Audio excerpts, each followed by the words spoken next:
दोस्तों, एक और नया दिन और मैं बलजीत परमार हाजिर हूँ एक नई कहानी, एक नया किस्सा लेकर। आज आपको सुनाएंगे वो किस्सा जो आप बहुत बार सुनने के लिए बोल चुके हो, लेकिन मैं किसी न किसी और मसरूफियत की वजह से आपको सुना नहीं सका। आज बात करेंगे उस समय के स्मगलिंग के सबसे बड़े किंग हाजी मस्तान की। हाजी मस्तान मिर्ज़ा बहुत बड़ा नाम था। बहुत से लोग उनको अंडरवर्ल्ड का डॉन भी कह देते हैं, जो बात सही नहीं। हाजी मस्तान कभी भी अंडरवर्ल्ड के डॉन नहीं थे।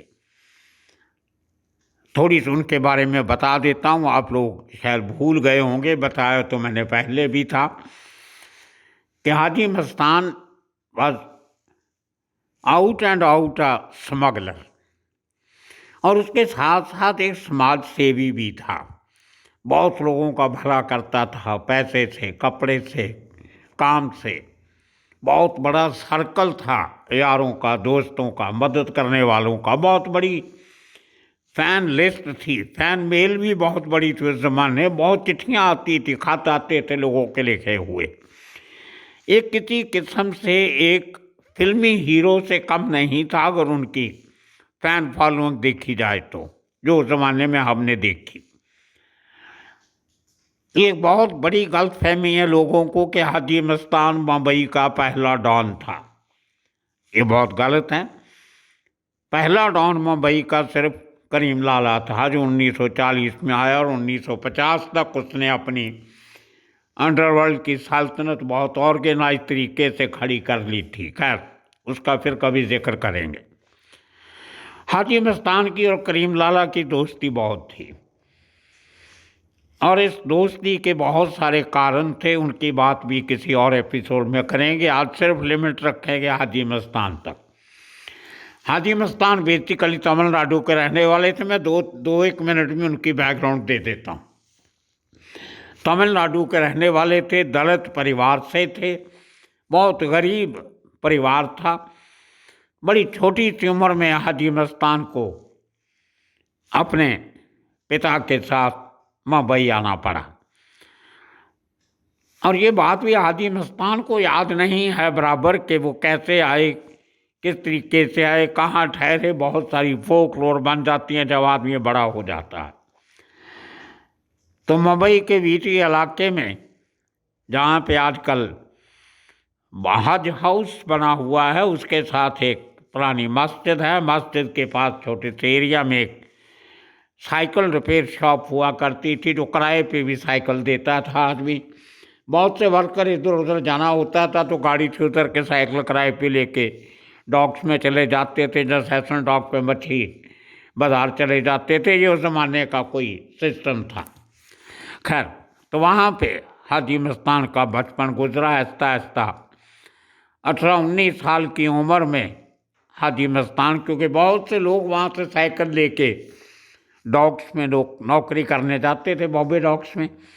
बाहर से जहाज़ भर के आते थे, समुद्री जहाज़, पैसेंजर्स के, लोगों के, कार्गो के, सब बॉम्बे डॉक उस ज़माने में हिंदुस्तान की तकरीबन सबसे बड़ी डॉक थी। साथ में 3 ही डॉक उस ज़माने में मशहूर थी, बॉम्बे डॉक, कलकत्ता डॉक और मद्रास डॉक, जिनके ज़रिए पूरे हिंदुस्तान में बाहर का सामान आता था और थोड़ा बहुत बाहर जाता था। खैर, तो उनके थ्रू हाजी मस्तान को डॉक्स में नौकरी मिल जाती है। ये एक और बहुत बड़ी गलतफहमी लोगों को है कि हाजी मस्तान ने डॉक्स में कुली का काम किया। ये बिल्कुल गलत बात है। मैंने उस ज़माने के जो डॉक्स के असिस्टेंट जनरल मैनेजर थे, उनका नाम था mister Mahendra Singh Minhas. Clean shaven थे, पतले दुबले पतले आदमी। वो डॉक्स के इंचार्ज हुआ करते थे जब हाजी मस्तान ने डॉक्स में काम करना शुरू किया।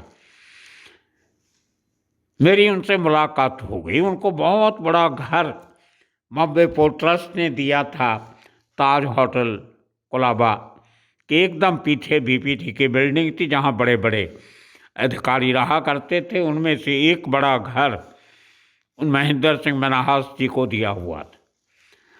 मेरी उनसे कहीं मुलाकात हो गई बहुत सालों के बाद, जब हाजी मस्तान जिंदा था अभी। वो तभी उन्होंने शादी बहुत देर से की थी और अकेले रहते थे, बड़ा घर था, तो उनके घर में बहुत से लोग जो ज़रूरतमंद होते थे वो उनको अपने घर में रख लेते थे कि रहो, मुझे क्या फ़र्क पड़ता है। उनमें से एक जो शख्स था वो बाद में हिंदुस्तान का होम मिनिस्ट्री बना, जिसका नाम था सरदार बूटा सिंह। जब वो मुंबई में पढ़ने आए, खालसा कॉलेज में पढ़ते थे, एमए किया था, तो उनके पास रहने की समस्या थी, तो महेंद्र सिंह मनहास के घर में रुके। खैर, ये और किस्सा। उनके ज़माने में जब वो डॉक्स के असिस्टेंट जनरल मैनेजर थे, तो हाजी मस्तान ने नया नया काम करना शुरू किया था बॉम्बे डॉक्स।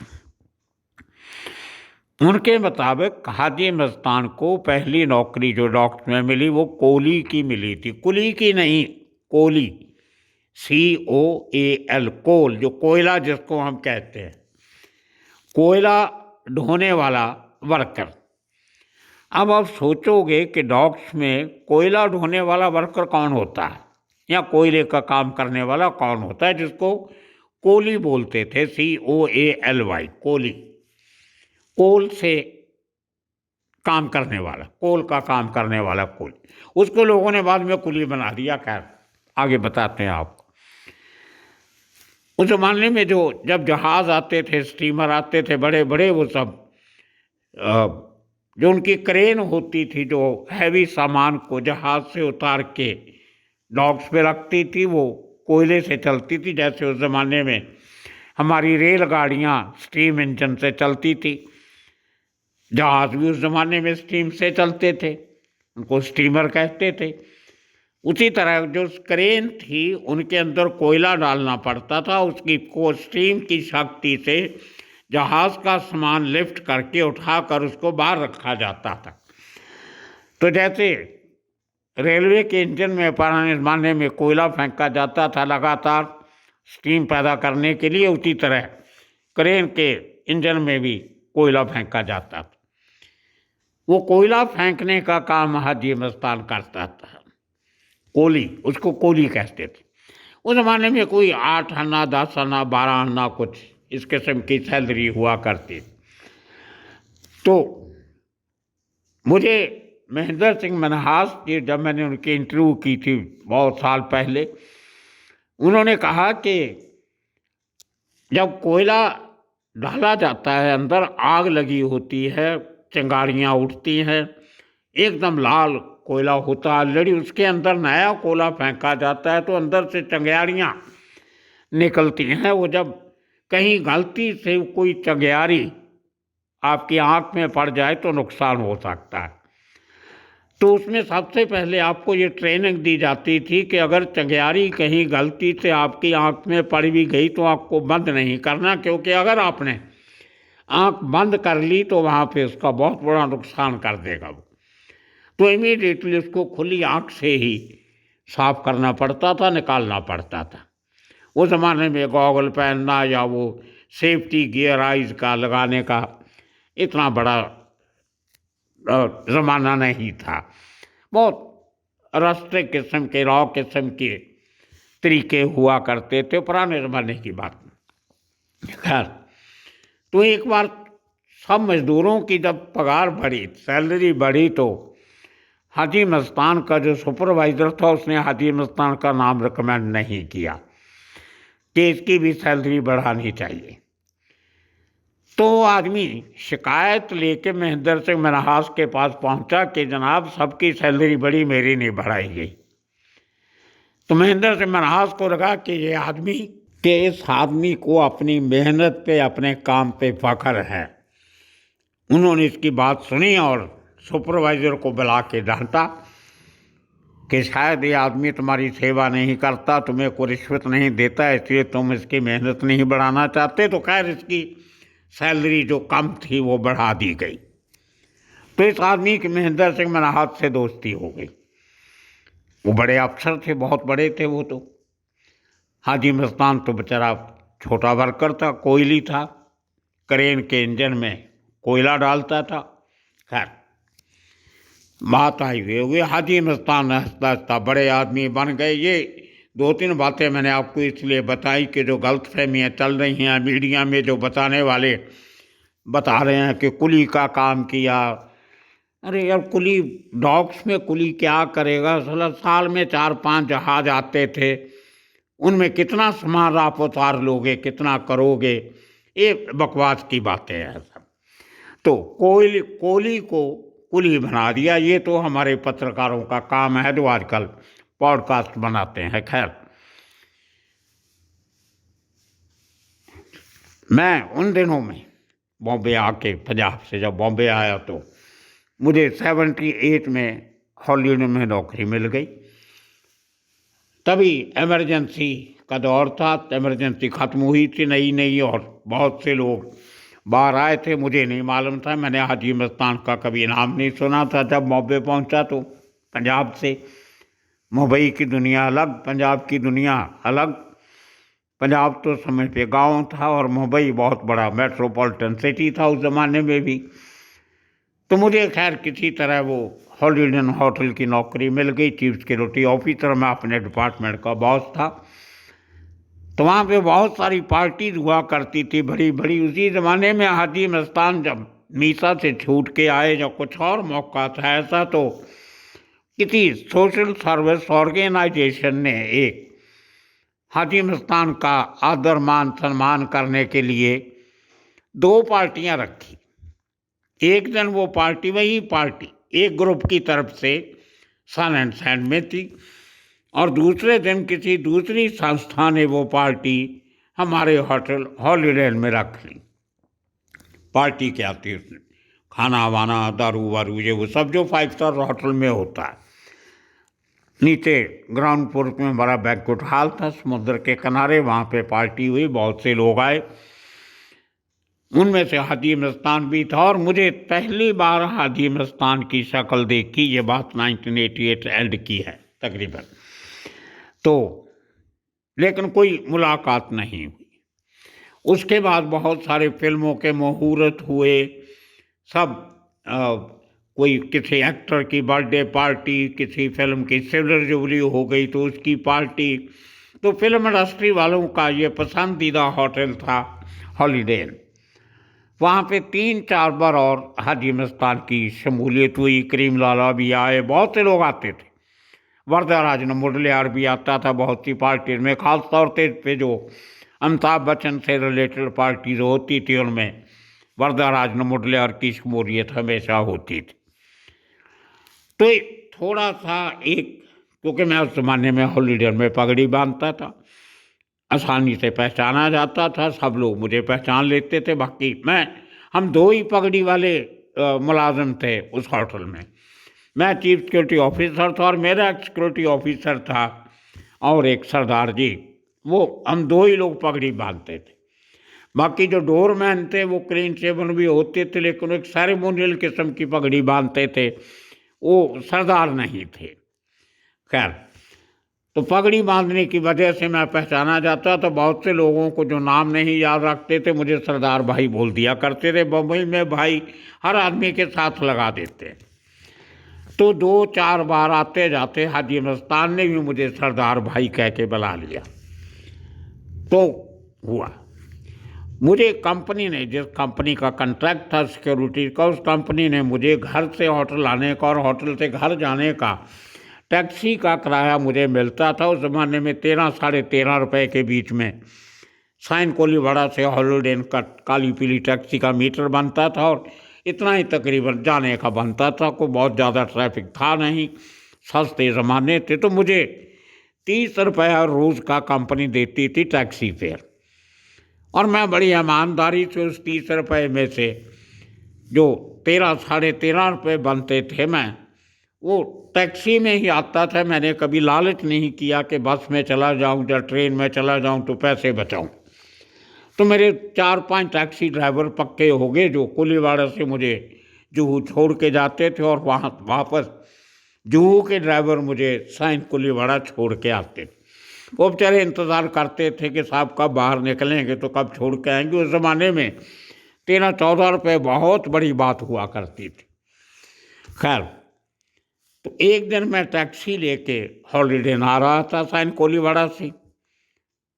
मेरा कोई फिक्स टाइम नहीं था, मैं तो बॉस था, मैं कभी भी जाता था कभी भी आता था, बाकी सब अपनी शिफ्ट के हिसाब से काम करता रहता था स्टाफ। बरसात का दिन था, बरसात हो रही थी हल्की हल्की, और जो और सांता क्रूज पुलिस स्टेशन के सामने वहाँ पे, उसको एयर इंडिया पार्क भी बोल देते हैं, वहाँ पे सीमेंट का जहाज बना के रखा हुआ था। तो हमारी गाड़ी जब टैक्सी वो सिग्नल क्रॉस कर रही थी तो सिग्नल रेड हो गया। तो मेरा जो ड्राइवर था टैक्सी का, उसने ब्रेक लगा ली, इमरजेंसी ब्रेक। मुंबई में लोग ट्रैफिक रूल्स का पालन बहुत ईमानदारी से करते हैं। अचानक जब उसने ब्रेक लगाई तो पीछे से हल्का सा एक गाड़ी का टच उसकी टैक्सी के साथ हो गया। अब टैक्सी वाले बेचारे उस ज़माने में भी गरीबी होते थे, आज भी हैं, उसको बहुत अजीब लगा कि टैक्सी का कहीं नुकसान ना हो गया हो। नुकसान हो गया तो ठीक करवाने में पैसा लगेगा और धंधे का खोटी होगा। उसने बाहर निकल के जब देखा तो एक मर्सिडीज गाड़ी पीछे खड़ी और उसका ड्राइवर गाड़ी को रिवर्स कर रहा था। कुछ ज़्यादा नुकसान हुआ नहीं था, पर जैसे थोड़ी सी गरीब आदमी की आदत होती है, उसको गुस्सा आ गया। उसने टैक्सी वाले से उस मर्सिडीज वाले से थोड़ा तू मैं शुरू कर दिया। मैं पगड़ी बांधी हुई थी, बरसात हो रही थी, मैं बाहर निकला नहीं इस डर से कहीं पगड़ी गिल्ली हो जाएगी तो मुझे तो ड्यूटी पे जाना है। तो इतने में वो ड्राइवर जो गाड़ी चला रहा था वो और उसके पीछे पीछे एक शख्स छतरी लेके मेरे पास आया कि साहब ये मेरे ड्राइवर की गलती है। और जैसे ही हाजी मस्तान ने मुझे देखा वो खुश हो गया। वो गाड़ी हाजी मस्तान की मर्सिडीज थी, उसके ड्राइवर से गलती से, तो गलती मेरे ड्राइवर की भी थी, इसलिए इमरजेंसी ब्रेक मारी, पीछे पीछे वो आ रहा, थोड़ी सी लगी, ज़्यादा नुकसान नहीं हुआ था। खैर, अरे सरदार भाई आप, मैंने कोई बात नहीं। इतने में क्योंकि सामने पुलिस स्टेशन था, राइट साइड पे सांताक्रूज पुलिस स्टेशन, वहाँ से इंस्पेक्टर, सब इंस्पेक्टर बाबर थे, उस जमाने में इंस्पेक्टर थे शायद एस के बाबर, वो बाद में क्राइम ब्रांच के एसीपी भी बने। वो और 2-3 सिपाही आ गए कि ये क्या यहाँ बाहर, अब जब झगड़ा होता है 2-4 मिनट लग जाते हैं, पीछे के लोग हॉर्न भी बजाते हैं, तो वो आके, तो हाजी मस्तान को सब जानते थे, वो तो पुलिस वाले मुझे भी जानते थे, क्योंकि सब पुलिस स्टेशन के लोग, तभी हमारा hotel Santa cruise police station के नीचे ही आता था, ये भी आ जाते थे चाय वे पीने कभी कभी, सब जानते थे। तो बाबर साहब आ गए, मेरे से हाथ मिलाया, हाजी मस्तान से मिलाया। खैर वो बात खत्म हो गई, हाजी मस्तान चलाई गई।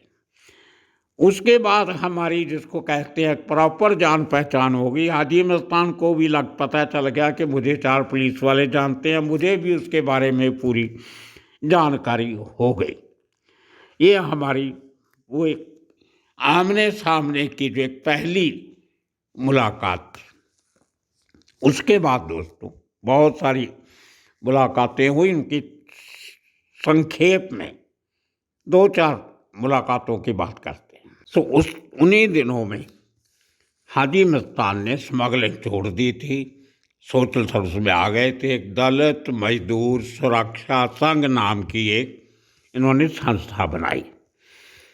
उसकी जो प्रेस कॉन्फ्रेंस की गई उसमें मुझे भी बुलाया गया। तब तक मैं रिपोर्टर बन गया था। ये बात की बात है जो ऑलरेडी इनसे एकदम जंप करके हम लोग आगे जाते हैं, नहीं तो वीडियो बहुत लंबी हो जाएगी। मैं गया और हाजी मस्तान साहब ने प्रेस कॉन्फ्रेंस हुई, बातचीत हुई, ऐलान हो गया। उसके बाद उन्होंने एक मीटिंग रखी।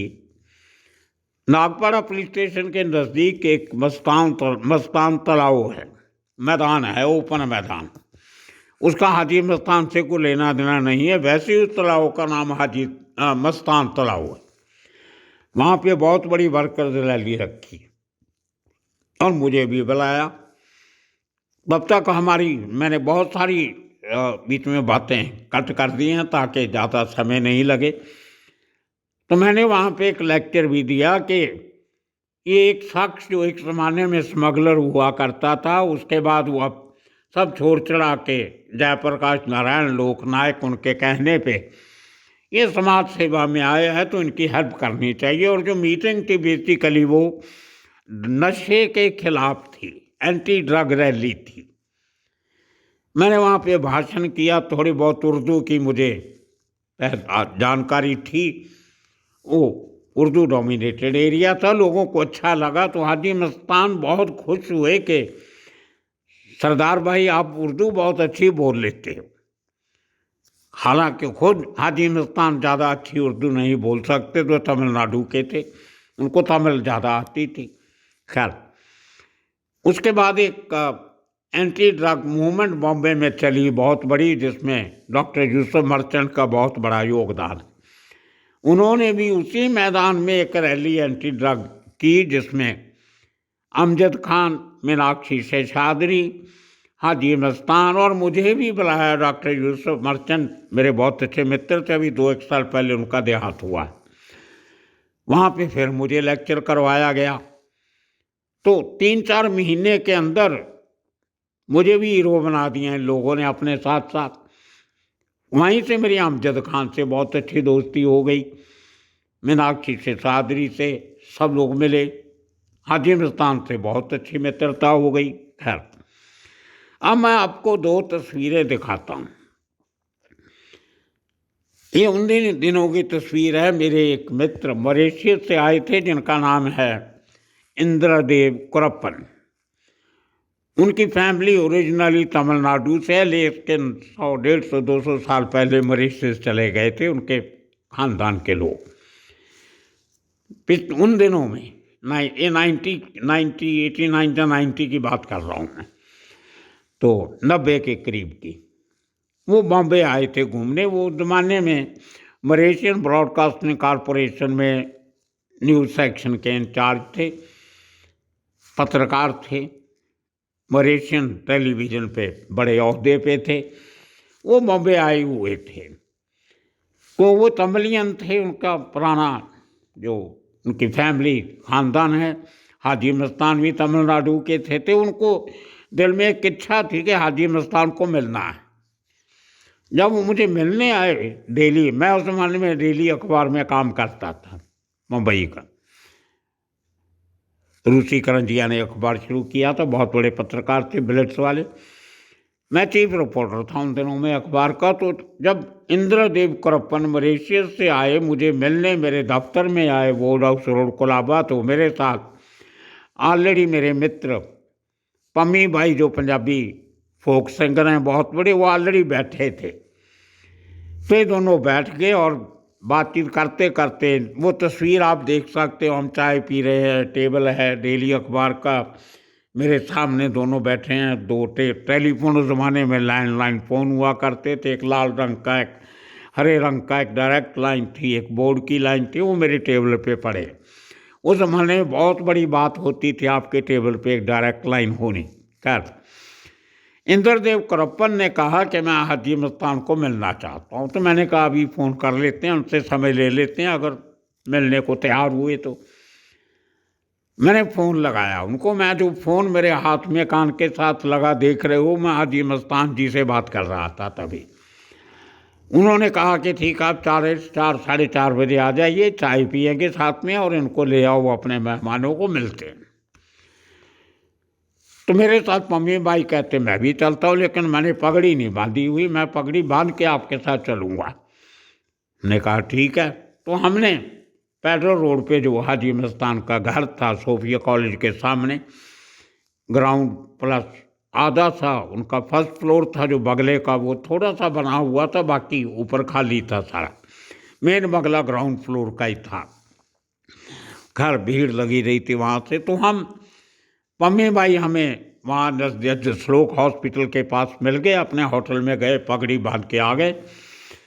वो दूसरी फ़ोटो भी मैं आपको दिखा रहा हूँ, जहाँ पे हाजी मस्तान के बगले के फर्स्ट फ्लोर पे जहाँ हाजी मस्तान रहते थे, वो नीचे बगले में नहीं रहते थे।